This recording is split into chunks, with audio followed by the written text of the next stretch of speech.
Good evening, everyone, and thanks for joining us. I'm Madison Forsey. Angie Casada is off tonight. And I want to thank all the protesters, all the attorneys who stepped up, all the activists who stepped up, and many who think they're not activists but advocates. Thank you all. Amen. Because justice for George means freedom for all. All right. That was Philonise Floyd, George Floyd's brother, thanking everyone who fought for today's outcome in Minneapolis. After about a day of deliberations, a jury found Derek Chauvin guilty in the death of George Floyd. Chauvin was found guilty of unintentional second-degree murder, third-degree murder, and second-degree manslaughter. Philonise was not the only person reacting to the guilty verdict. This was the reaction outside the Minneapolis courthouse, where a judge read the final jury verdict in the trial. The crowd was heard shouting guilty on all three and chanted, "Say his name, George Floyd." Tonight, Michael George walks us through the verdict in Minneapolis. Find the defendant guilty. Derek Chauvin appeared to remain motionless as the judge in his murder trial read one guilty verdict after another. Find the defendant guilty. The jury convicted the fired Minneapolis police officer on all three charges: second and third degree murder and second degree manslaughter. Jurors deliberated about 10 hours over 2 days after 3 weeks of testimony from 45 witnesses. Crowds erupted in cheers outside the courthouse. Thank God for Minnesota for the truth. And at the spot where Floyd died last Memorial Day, when his neck was pinned under Chauvin's knee for more than 9 minutes. This has been a very hard ride for every person of color. The disturbing images sparked nationwide outrage, sometimes violent protests, and a national reckoning on racial justice. I would not call today's verdict justice, however, but it is accountability. During closing arguments, prosecutors asked jurors to believe their eyes after seeing the video played again and again in court. The defense argued other factors, such as drugs and health issues, contributed to the 46-year-old's death. More than 3,000 National Guard members stood watch here in Minneapolis as the nation anxiously awaited the verdict. President Biden calls the verdict a step forward. No one should be above the law, and today's verdict sends that message. But it's not enough. We can't stop here. Floyd's brother expressed relief, but said the search for justice isn't over. We have to protest because it seems like this is a never-ending cycle. Chauvin's bail was revoked, and he was taken out of the courtroom in handcuffs. The judge is expected to sentence Chauvin in about 8 weeks. Michael George, CBS News, Minneapolis. The guilty verdict also has people here in the East talking. 9 on your side's Caroline Boyer joins us live in the newsroom. Caroline, what are you hearing? Madison, I spoke with the president of the Pitt County NAACP, who says this is a great day for all Americans, no matter what race you are. Pitt County NAACP President Calvin Henderson says he was hopeful for this verdict after hearing how short the deliberation was. Henderson says this news shows people that it's important to stand up for what they believe in and hold police officers accountable for their actions. He says this verdict also sends a message to communities across the nation. Even though George Floyd is not here, it sent a message that George Floyd's life did matter and black life does matter. So that's the message, that our greatest message that it sent. Things would not be just swept under the rug, and officers would not just be put on leave and nothing else happened. Henderson says this verdict will set a precedent for future cases involving police brutality, even right here in Pitt County. Now, Chauvin won't receive his sentencing until June, but his most serious charge carries up to 40 years in prison. Live in the newsroom, Caroline Boyer, 9 on your side. Caroline, thanks. Our Ken Watlington is following social reaction to the guilty verdict. Ken, people always have a lot to say online, and I'm sure today is no exception. Yeah, Madison, of course, there were many trending hashtags today in regards to the verdict. One of them trending, #ThankYouGod. Let's take a look, though, at some of what we found on Twitter. The National Fraternal Order of Police President Patrick Yo said the trial was fair and due process was served. We hope and expect that all of our fellow citizens will respect the rule of law and remain peaceful tonight and in the days to come. Governor Roy Cooper here in our state sharing his thoughts in a tweet saying, "I appreciate the jury's work for justice. George Floyd's death shouldn't have happened, and we must continue to work to bring positive change to our state and country." The NAACP tweeting this picture reading "Justice today, reform tomorrow." Along with that picture, writing, "The fight for justice is not over. We must continue to stay vigilant in the pursuit for police accountability and continue to demand #police reform now." And in a series of tweets tonight, President Joe Biden said there's meaningful police reform legislation in George Floyd's name, but it shouldn't take a year to get it done.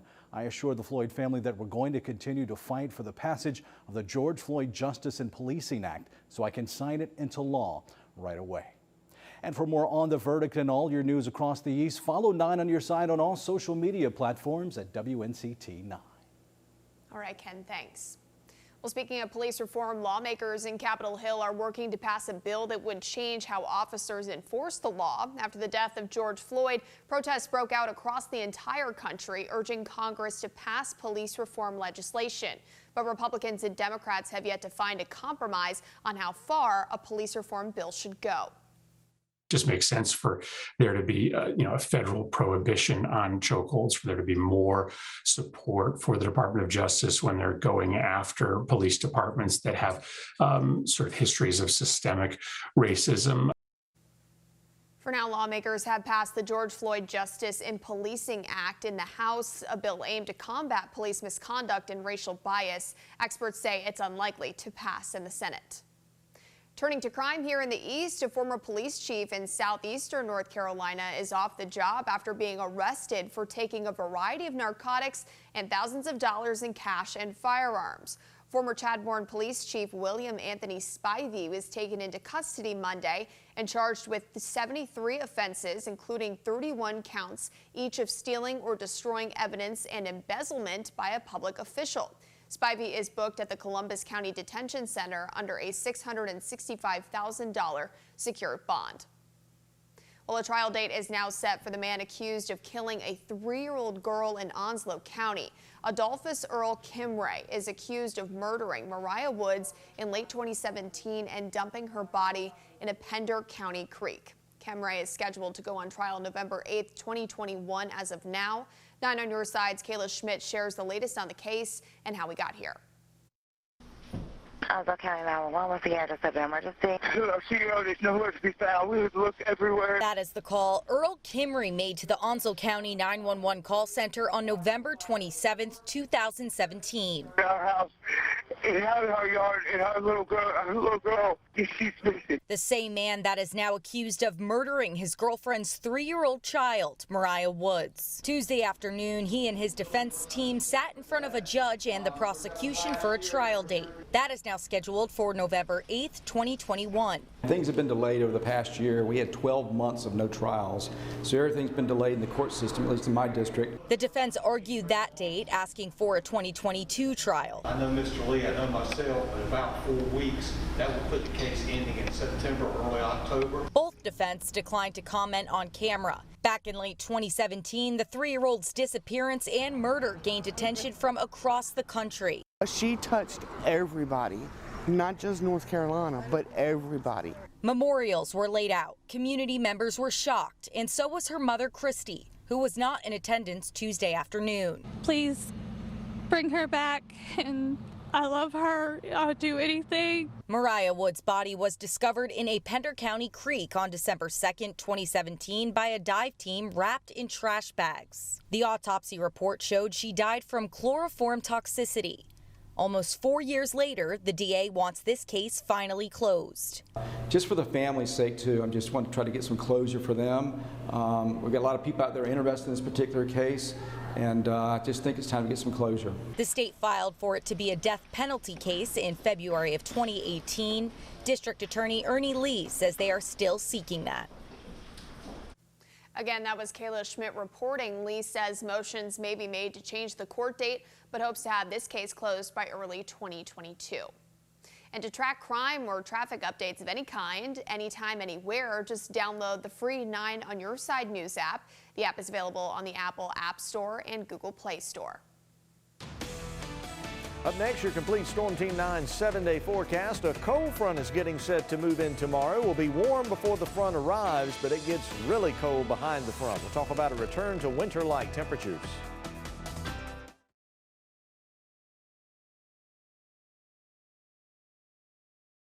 New at 10, information on a woman's murder, an officer-involved shooting in Ohio, and the accused killer's Camp Lejeune ties. Former Marine Juan Carter Hernandez served prison time for the 2011 Richlands murder of Candace Hernandez, but Juan Hernandez eventually left prison. This week, police say Hernandez beat a woman to death near Youngstown, Ohio, before he was killed by a police officer. Simone Blair from our Youngstown sister station looks at both cases and the aftermath. And with a developing story in Greene and Pitt counties, 1,400 customers are without heat due to damage to a gas line. Officials say the line was struck by a third-party group along Burnett Road in Greene County around 2 o'clock this afternoon. As work continues to repair that line, a warming station is open at the Farmville Fire Department. This is not a long-term shelter. However, people are encouraged to bring masks and hand sanitizer. Blankets and water will be provided. Stay with us on air and at WNCT.com for updates. Just into the Night on Your Side newsroom, we can tell you 4 people are now dead after today's chaos on Capitol Hill. Right now, the House and Senate are meeting for a joint session to certify the Electoral College votes, and in what should have been a ceremonial event, interrupted by thousands of protesters who stormed the Capitol steps and broke into the Capitol building. CBS News correspondent Natalie Brand is live in Washington with more. And Natalie, what does it look like now?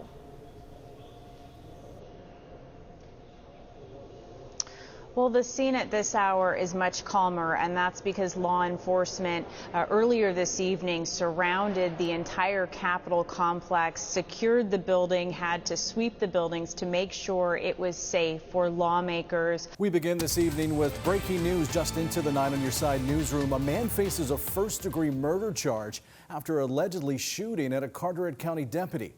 Deputies say they responded to a call of a man suffering a mental health crisis along Blueberry Kennel Road near the Straits community. That's when investigators say this man, Hal Humphreys Jr. of New Bern, shot a handgun several times into a deputy's car. The deputy returned fire, and after a standoff, Humphreys was taken into custody. No one was hurt. The sheriff's office says the incident is under active investigation and there is no ongoing threat to the public. Night on Your Side is following developments out of New Bern tonight. A man is now in the hospital after being hit by a car. New Bern police say it happened just before 6 today near the intersection of First Street and Rim Street. Witnesses say 31-year-old Michael Garris of New Bern was walking near the intersection when he was hit. Garris had to be airlifted to Vidant Medical Center in Greenville due to his injuries. The crash is still under investigation. Anyone with information is asked to contact New Bern Police Department. Horrific accident at the end of NASCAR's biggest race tonight. It happened in the last lap of the Daytona 500, leaving the sports world in shock. Sports director Brian Bailey joins us now in the studio with a really intense situation. I tell you, it really was. And an hour ago, I didn't think we'd have this kind of news, but it's great news because Ryan Newman's injuries are not life-threatening, and that's unbelievable because this crash, you see the video, and it's just crazy. Ryan Newman and Ryan Blaney both trying to pass the leader, Denny Hamlin, in the second overtime at the Daytona 500. Newman then tries to block Blaney from passing, gets bumped, loses control. Car hits and flips and gets hit and flips again onto his roof in the flames. Newman was removed from the car by rescue personnel. Crews used black screens to keep fans from seeing what was going on. He was placed in a waiting ambulance, taken directly to Halifax Health Medical Center in Daytona. The damage to Newman's Mustang was extensive. It appeared the entire roll cage designed to protect his head was caved in. But word from NASCAR about a half an hour ago that the injuries, maybe about 45 minutes ago, were not life-threatening. He is in serious condition, but it looks like Ryan Newman is going to be okay. Denny Hamlin went on to win the race, his second straight win at the Daytona 500. We've got much more, some unbelievable photos on our website at WNCT.com.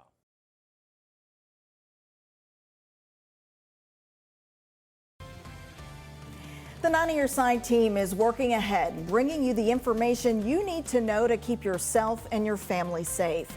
Our crews are fanned out across the East, giving you a look at what's happening on the ground as Isaias approaches. From Pitt County to Beaufort County, Craven, Carteret, and Onslow, we have you covered. And good evening, everyone. I'm Ken Watling. And I'm Shayla Reeves. Thank you for joining us.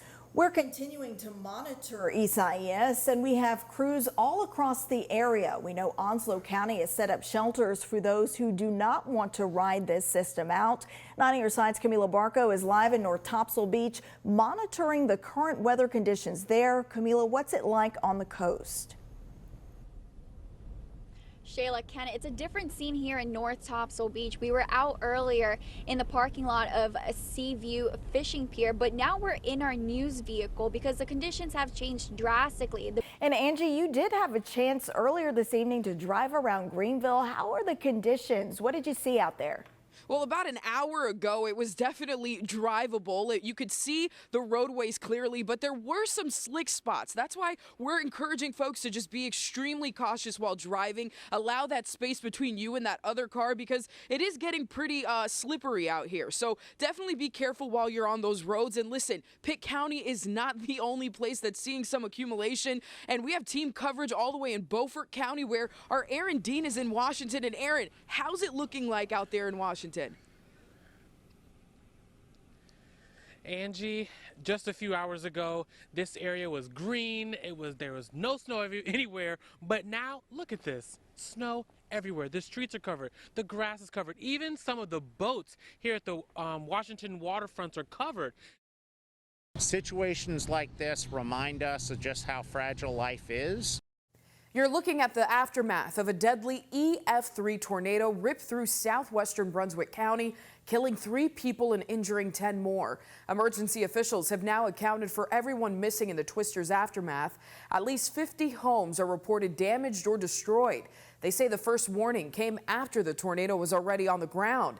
Now tonight, Derek Dillinger brings us the latest conditions from Brunswick County. You can see just how extensive the mess is from the tornado that hit here in the dead of night on Monday. Floodwaters are receding after many days of heavy rain across the east. This is a look at the situation in Jones, Pitt, and Craven counties. Officials still urge drivers to be safe on the road as many rivers and creeks remain above normal. They expect water levels to continue to drop slowly over the next few days. Crews will determine if flooding caused any damage before they reopen roads to traffic. We bring in Chief Meteorologist Jerry Jackson now. And Jerry, some more rain today, but changes on the way. Absolutely. Welcome changes. And when you take a look at those pictures, it just goes to show you that it takes you several days to get into that flooding mess. It also takes you several days to get back out of it, too.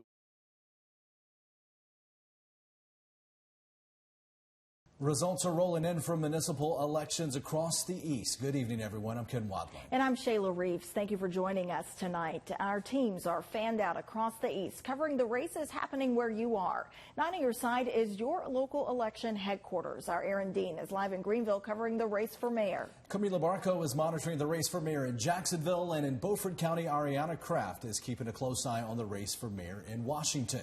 We are also following the races for mayor in Ayden, Cape Carteret, Pine Knoll Shores, and Mount Olive. We're also tracking city council races in the cities of Greenville and Washington. First, let's check in with 9 on your side's Aaron Dean. He caught up with PJ Connolly earlier tonight, who will remain the mayor of Greenville. Aaron, what's the mood out where you were earlier tonight?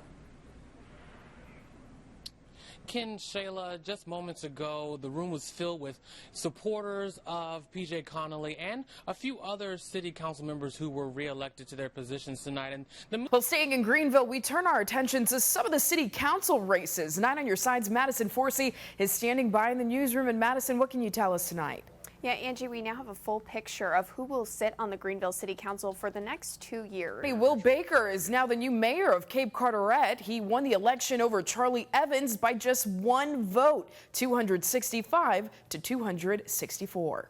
And turning to other races happening across the east, Ken Jones will remain the mayor of Pine Knoll Shores, and Sean Hawkins is now the new mayor of Plymouth, defeating the incumbent Brian Roth. We're still waiting on the final results for the race for mayor in Mount Olive. In Beaufort County, we're tracking the race for the mayor of Washington. 9 on your side's Ariana Kraft is standing by with tonight's winner, Mac Hodges. Ariana. The candidates for mayor here in Washington included incumbent Mac Hodges and retired police chief Marshall Thurman. In Martin County, Jerry McCrary will hold the seat as mayor of Parmalee. He beat out candidate and former Parmalee mayor Henry Wilson. 9 on your side's Amber Joseph joins us now in studio. And Amber, the former mayor came back and was vying for the seat. Yes, Henry Wilson actually was former mayor from 1988 to 2001, and he said he came back to be a voice for the people. Good evening, I'm Shayla Reeves. And I'm Ken Watling. Thanks for joining us on this monumental night here in our nation and our state and right here in the east. From the Crystal Coast to the state capitol, 9 on your side is on the ground following the races that matter to you. We're covering today's vote, the count, and responses from state and local leaders. We have live team coverage with Caroline Boyer in Greenville, Camila Barco in Beaufort, and 9 on your sides, Madison Forsey in Pitt County. We want to look again at the presidential race and the battle for North Carolina's U.S. Senate seat. ECU political science professor Dr. Peter Francia joins us now from the newsroom. The presidential race is close nationally here in North Carolina, and we're seeing some trends similar to what we saw in 2016. Yeah, I mean, I think that's the big story of the night. Whether it was going to be an election that looked like 2008 in which Joe Biden reconstructed something similar to the Obama coalition, or whether we were looking at an election like 2016 where Donald Trump proved all the experts wrong, and I think we have an answer to that right now.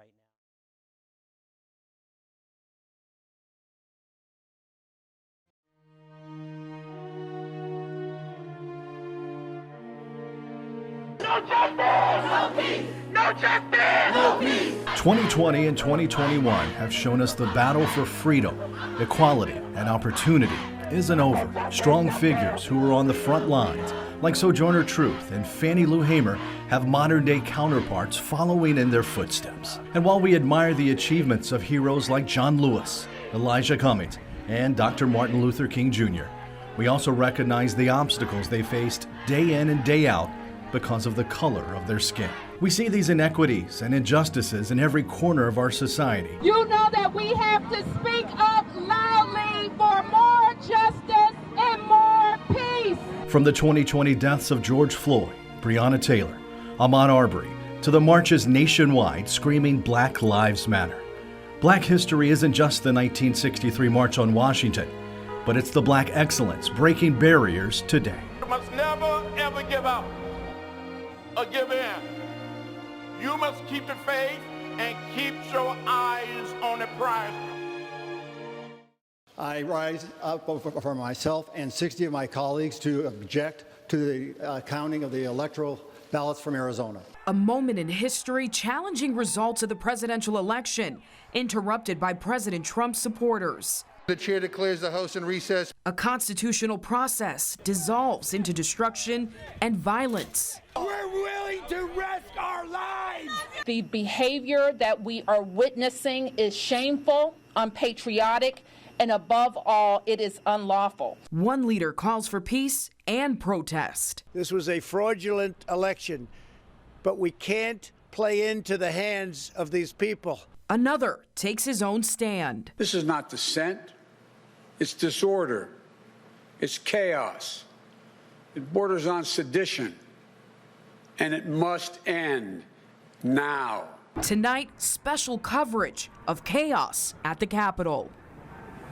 And tonight, those representing North Carolina and Washington and here at home are reacting to Ginsburg's death. Ken Watling joins us now with more on that. Ken. Angie, lawmakers from both sides of the aisle are honoring the late justice on social media tonight. Democratic Congressman G.K. Butterfield, who represents parts of eastern North Carolina and Washington, said on Twitter, a true champion for justice, role model, trailblazer, and remarkable officer of the court. We mourn the loss of Justice Ginsburg.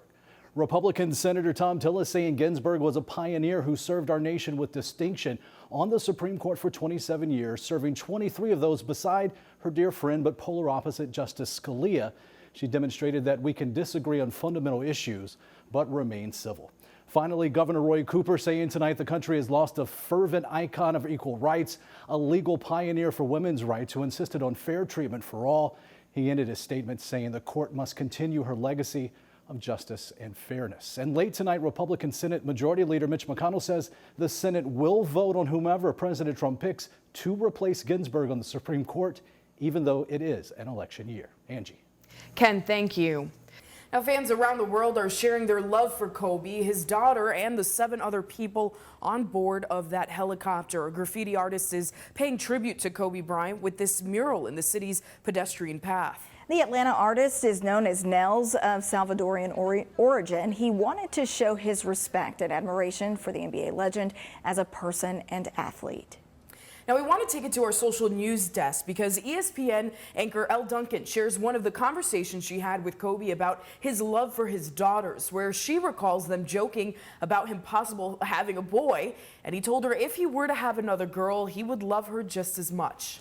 Now, he continued to say how much he loved the bond of a daughter and a father and that he was a girl dad. Twitter took a liking to the saying girl dad and flooded the social media platform with the hashtag. So let's take a look. Elle Duncan, the news anchor that actually did the first tweet, she said, if you're grieving, she tweeted out saying, I'm so moved by the outpouring of support behind my story about Kobe. And I love the hashtag girl dad is trending. So for all those proud fathers who still have their girls to love on, you can flood my timeline with pics of you and your flock. Honestly, I need it as much as anyone right now. And she continued by tweeting, please, if you're feeling any kind of way, scroll through this feed and look at all the proud hashtag girl dads.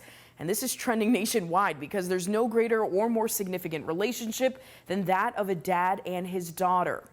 Now, some of the others posting to this hashtag include ESPN's Mark Jones sharing his two daughters saying, quote, I'm a grateful girl dad. It doesn't get any better. I've been blessed by God's grace with these two awesome, fearless and intelligent ladies. They are the air that I breathe. Seeing Kobe and Gigi in the gym created a unique energy and vibe. Rest in peace, Mamba and Mambacita. Now, this next one is just amazing. At Dan Goody, 27, shared this adorable picture of his daughter, tweeting, this is my daughter, Rory, in 2016. Mama did a special photo shoot for Father's Day. Teary-eyed as I'm about to send this because I was hoping one day I'd take her to see Gigi and tell her about my sports hero who just so happened to be her dad. Hashtag girl dad. It's just, you know, being a ex-collegiate athlete, Shayla, I looked up to Kobe growing up, and I can't even believe that he is gone. You know, it doesn't feel real. Absolutely, and it's a reality that's still sinking in, not only for us, for people around the nation. And he was so young and full of so much life. And speaking of local, you have about 1 hour to head over to your local IHOP for 58-cent pancakes. The International House of Pancakes is celebrating its paniversary. It was founded in 1958, hence that 58-cent price tag for your short stack. That's less than they cost when IHOP first opened. Now, these days, those 3 buttermilk pancakes usually cost about $6. So if you're in the mood for buttermilk bliss, grab this delicious deal at any restaurant that's taking part until 7 tonight. I know I've done this before, but... He's gone, guys. Well, we'll have one last look at your forecast after the break.